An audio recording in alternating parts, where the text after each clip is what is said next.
sorts of things that that you need to know in this business. We're a little behind, so I'm sorry we can't do Q&A. But Jeff will be. Are you staying?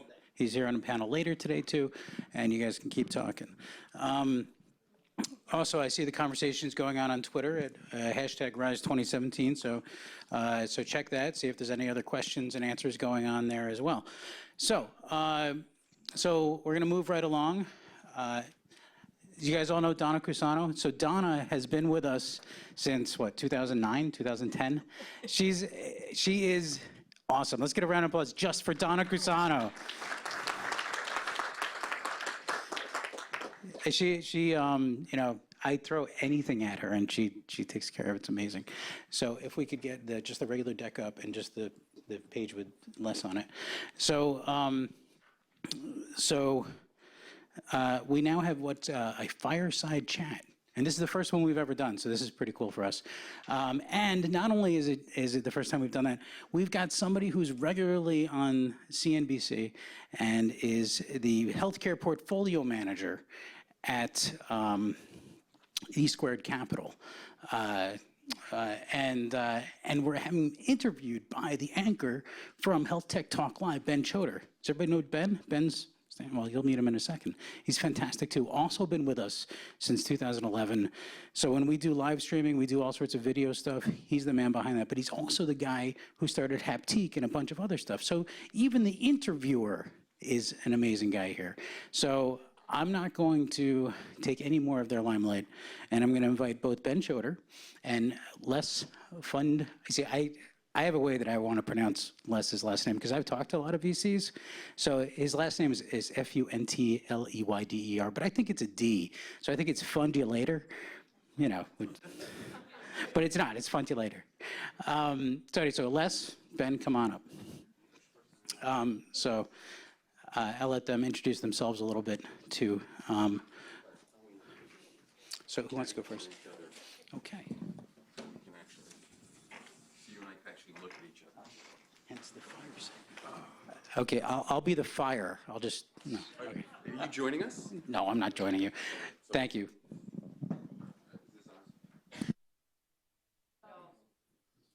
This one's on now.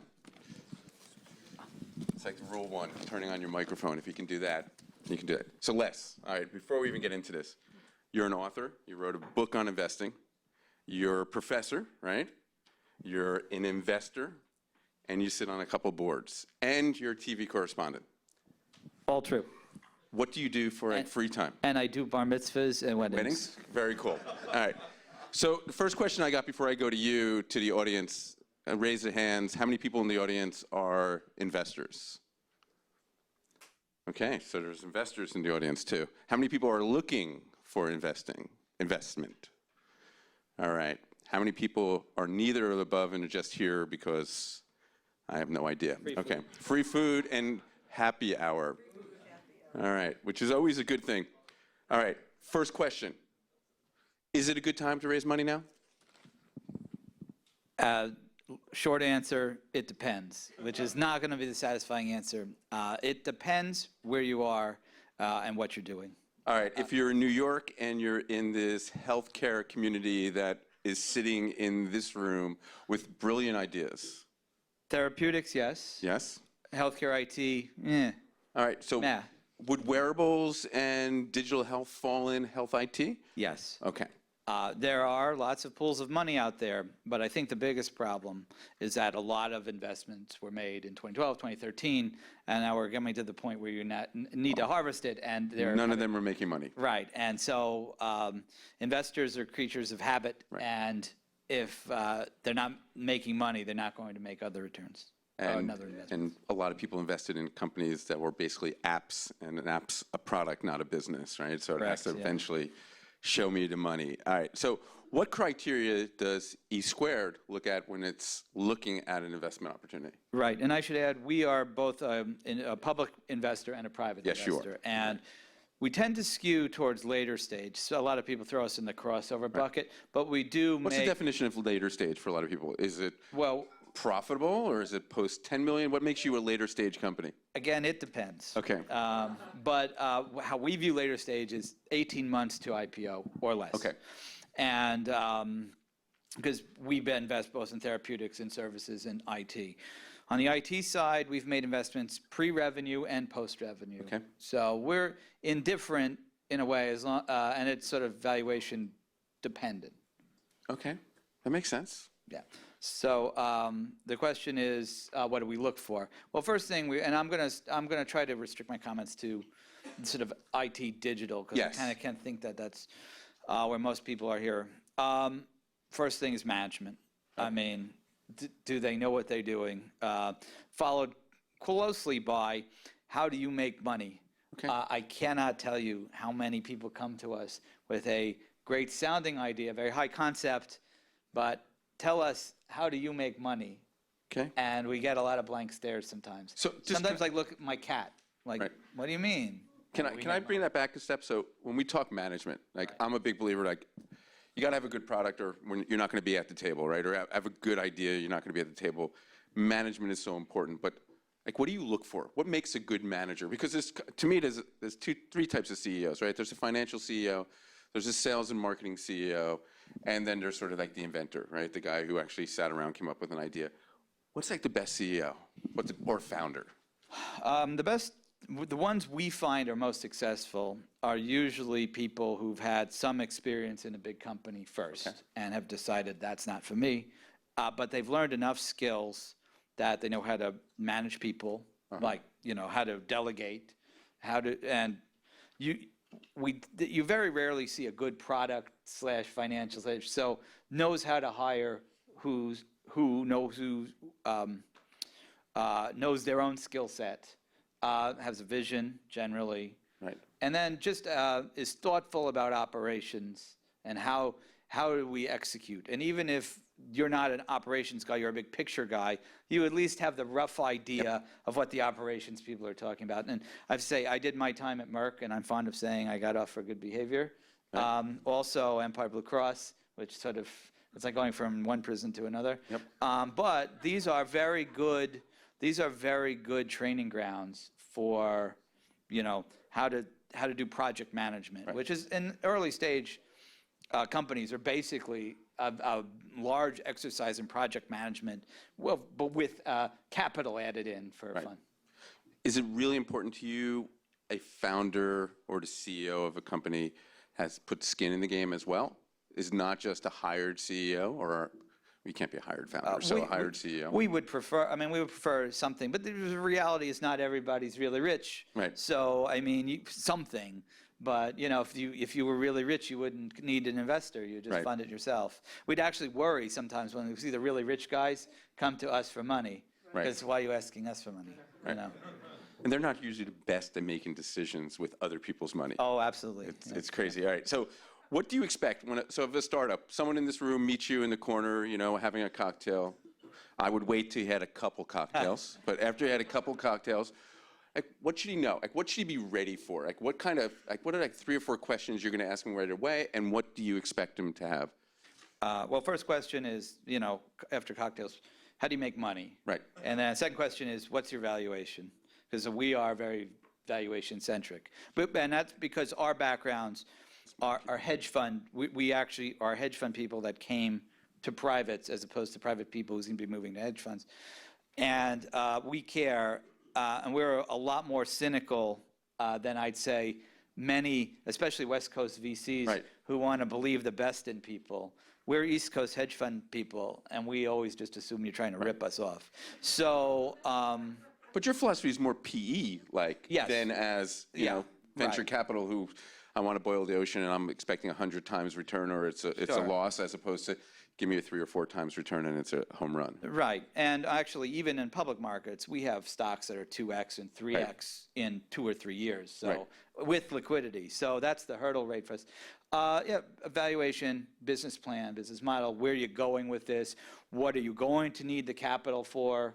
Like, do you have, you can't, it does happen a lot. Well, we need $5 million. Okay. What do you need the $5 million? How are you going to use the $5 million? And we also get a lot of blank stares. Blank stares are a bad thing.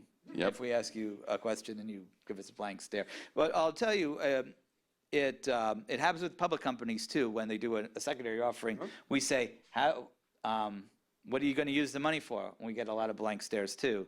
A lot of them are just raising money because the market's hot. Right. You don't want to hear that I just want $5 million in the bank and Right, we're going to use it as cushioning. Right, in case there's nuclear winter. Right. Because if there's nuclear winter, I want $5 million in my bank. So ideally, someone comes in who's looking to raise, let's say, $3 to $5 million or more.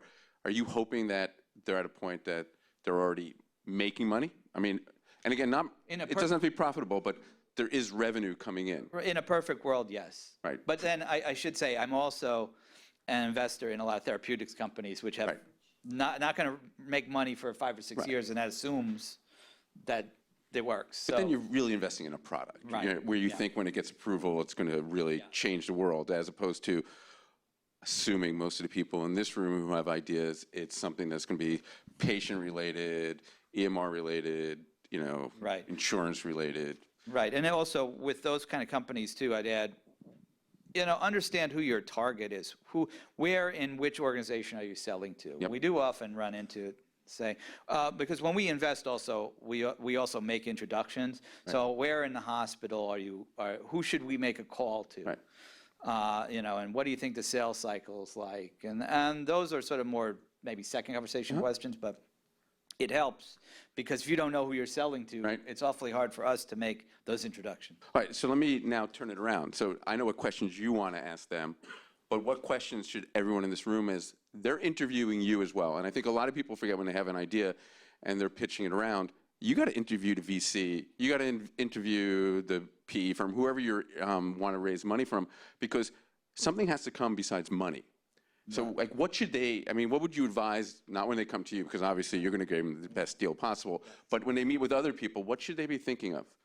Well, again, that's an excellent point because money is fungible and there's tons of money floating around. Right.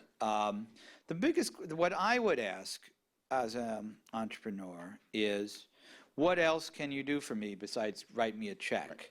Right. There'll always be debates about term sheets and valuations, but I mean, what can you do? And I should also, we never lead rounds, so we're usually, part of the syndicate. So actually, that's the good thing is we don't sit on boards. But the question is, what else can you do for me? Like, can you make introductions? Right. Who else do you know? Who else is in your portfolio that I can work with? Right. What has been the experience of other people who've worked with you? Right. Hopefully, reference check won't be so bad. And when you VC person work with a company, what's your expectation about communications? Are you going to be, you want a weekly email, a monthly email? Are you going to be in my face every day? Are you never going to be in my face? Because actually a lot of entrepreneurs just want to take the money and never hear from you again. Right. And that's not our view of the world. Right, and that's the reverse too. So advice to anyone who's a founder or CEO out there, communicate with your investors. Oh, absolutely. The one thing you don't want them to do is reach out to you and ask you how everything's going. Always be ahead of the curve and let them know. All right, so totally off subject. What was your first job? What was my first job? Yeah, in the industry just, or in general? Your first job, high school, elementary school, first job that you got paid a check for. Actually, it was in college because I was a late bloomer. Okay. I was a cardiologist assistant. So basically, I put EKGs on people all day. Really? Yes. Did you know you wanted to be in healthcare, or was it just it paid? It paid. Well, this was in the heyday of the 80s. Okay. I actually had a job at Prudential in sort of the research department, but I also then I just decided I didn't really like wearing a suit every day, so I went to be a cardiologist assistant. Then I found I had every inclination to go be a doctor, but then I found I couldn't handle blood. Oh. So it sort of said no. I couldn't handle the school, so yeah, I could handle the blood. But every day EKGs on lots of people. But did that experience? Do you think that experience led you to where you are now? Oh, yeah, definitely. You get an inside view, and then suddenly, over time, it's like my opinion. And I always liked investing. Right. So I didn't realize until later on there was actually a job that allowed you to do research in healthcare. That was almost an accident. Well, it was an accident. Awesome. A girl I was dating worked at Newburgh on Burma, which is a great big hedge fund. Okay. A mutual fund, sorry, in New York. And I'd go up there, and the healthcare portfolio managers would sit me down and like give me the third degree every time I showed up because I was in the industry and they weren't. And it was like, how much do those guys make? And you don't want to know. So I said, I want to do what they're doing. This right. public health thing, is Seemed nice, to work but out for you. it doesn't pay well. So let me go do that. Do you remember, what was your first investment? Do you remember? I mean, you don't have to tell us what it is, but Absolutely. This is easy because I did it when I was 12. It was actually a tech company. So if things had gone the other way, I would have maybe. Oh, at 12 years old, you invested in a tech company. I did. It was Atari? No, what was it? Amdahl. Amdahl. It was high-speed computer company. Very cool. And how did it do for you? It tripled. All right. So you turned your 100 into 300 or that's whatever right, it is? exactly right. And I was like, this is that's it. incredible. This is so easy. I can't. Why isn't everybody else doing this? All right. So I don't want to make this political at all, but in the new world, in the new administration, is this a good time? I mean, so me on the outside look at, I think it's actually going to be a good time for health tech, not for patients, but for health tech. What do you think? Believe me, it's going to be huge. Historically, when there's uncertainty in healthcare, and this is true no matter which administration. I lived through it in Clinton, George Bush II, when they were doing Medicare Part D, Obama. Obviously, it's been and Trump too. There's a depressing effect on healthcare, and it's both public and private. While we wait to see how things unfold, and there's always a lot of uncertainties. It doesn't matter, and so it almost always works. It's worked out every single time in my career so far. So I think that this depressing effect, because we don't know, roll back Obamacare, don't roll back Obamacare, hospitals go out of business, drug pricing, the whole shebang. Demographics and innovation tend to drive value creation. I agree. And so what happens is, though, you get this macro effect of, oh, I don't know, so I'm not going to invest, and people shaking their shoes. So it's a great time, generally a great time to invest. But next year, I'll come back and figure that out. Did you stay up last night and watch? I did, as a matter of fact. What did you think? Not politically, just what did you think in general? A lot of it was platitudes. Yep. There's not a lot of detail. Nope. I had the interesting coincidence of riding on a plane next to Tom Price a couple of weeks ago. And my view, strangely enough. Did you say hi to him first, or did he say hi to you first? Oh, I said hi to him. He didn't know who I was yet, but he will. And he actually came on. He was like the last person on the plane because he didn't want to be bothered by people. But then he sat next to me, and he was bothered. Can I make an assumption you guys were in first class? Yes, Okay. you can make that assumption. I don't know why we're paying public officials to sit in first class. I mean, hedge fund managers, I can understand. But I get the sense that he's very market-oriented. He likes to invest, right? Yep. I should have asked him for some stock tips. But I feel, and it's true, and I get my understanding from them, reading between the lines, was that a lot of this is being driven by the Heritage Foundation. I agree. And that's generally been investor positive, politics aside. All right, I have like 2 more questions for you, but first I want to see anyone in the audience have a question. Come on, you have him up on stage. All right, can we run a microphone to him so we can hear it for the archive? Thank you, Vanna. So my name is Laurent Leor. Getting back to Trump's addressing Congress yesterday, he did make a couple of specific things. He mentioned a couple of things specifically, though, like drug pricing and insurance deregulation, right, to allow insurance companies to transact across state lines. What kind of effect do you think the targeting drug pricing and insurance markets might have? Good question. Okay, well, a couple of observations here. On the drug pricing side, there really isn't, at the moment, a mechanism for him to do anything about it. It's handled by commercial insurers. He can tweak maybe some of the Medicaid, if he ordered the states to do it. Maybe they could do something Medicare Part D. Tom Price, when he was in Congress, got rid of the Medicare Part B pilot programs. So I don't see much there. It's a lot of it is bully pulpit stuff. So maybe, and it has worked pretty well. I mean, now some of them, like Johnson & Johnson put out their price list, Allergan put out their price list. They're keeping the price increases under 10%. They're 9.7 now. So, What about re-engineering CMS so that they can actually negotiate? So the question was re-engineering CMS. Given the current political makeup, I would say that is highly unlikely. I mean, this is a group that, again, go back to the Heritage Foundation and some of the hard right conservatives. I just don't see that. That's un-American. So they say. Now, the other question about across state lines, and this is a particular bugaboo for me because I am a former managed care guy. It does not work. It's already legal, by the way, in Georgia, and nobody does it because it does not work. You still have to build a network in whatever state you're working in.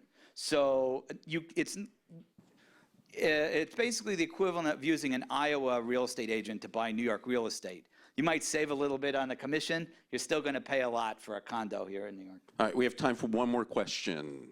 All right, right over here. Hey, Vanna, over here. So, I guess it's more like Phil Donahue the way you're running. Hi. First, introduce yourself, Howard. Howard Reese from Healthy Practices. Staying on the administration side, any chance in lessening of FDA regulations that is going to quicken time to market for companies developing new medical devices and new therapeutics? The answer is I think they'll say a lot, but not do a lot. And the reason is you can actually get a drug approved in 6 months with accelerated approval. So I'm not sure how much faster they can go.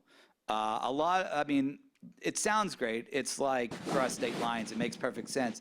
Except FDA is only slow because the funnel coming in is small or large. They're really fast. I would say the place that they should speed things up but will require spending money that they don't want to spend is in the generics. Yeah. That's where you've got a 2 or 3 year delay where all you really need is more reviewers. But they don't seem to want to spend the money to accelerate approval there. That would actually have the impact of lowering healthcare costs too, which of course is the same thing, but nobody seems to want to do it. So. Yeah, who wants to do that? Yeah. All right, any last question? All right, so then my last question for you is, all right, 5 years from now, you and I are going to be sitting here. What are we going to be talking about? Well, I think... and will Trump still be the president? No, I think he's going to decide he'd had enough, and maybe we'll get Oprah. No, she may run, you know. 5 years from now, we're going to be really excited about a lot of... So right now, we're at very early stages in a number of therapeutics. Right. We're going to see cool stuff in immunology and oncology.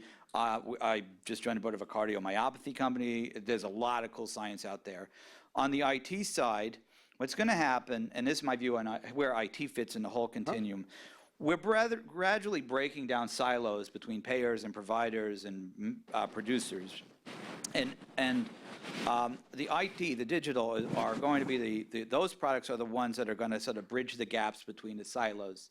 And so we're going to we'll see some interoperability. We'll see the ability to measure some value. I'm not sure in 5 years we'll be at a full value-based care, but we are obviously moving in that direction. And where digital comes in will be the measurement side and the connectivity side between all the silos, as opposed to what we had 5 years ago was digital's going to save the world.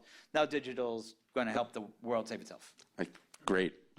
Let's have a big hand for Les. Thank you. And everyone should go to Amazon tonight, if it's working, and order his book on investing in healthcare. It's a great book. Thank you very much, Les. Thank you.